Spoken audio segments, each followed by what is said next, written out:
ఏళ్లుగా ఉద్దానమని ఈ ప్రాంతాన్ని మనమంతా కూడా పిలుస్తూ ఉంటాం. ఉద్దానము అని అంటే దాని అర్థం ఉద్యానవనము అని.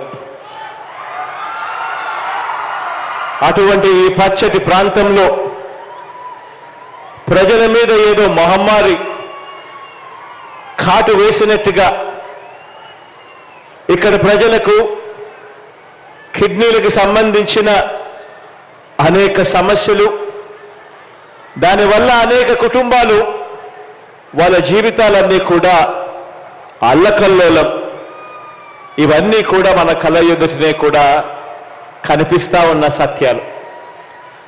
ఈ పరిస్థితిని నా పాదయాత్రలో నా కళ్ళారా కూడా చూడడం కూడా జరిగింది. ఈ ప్రాంతానికి నేను వచ్చినప్పుడు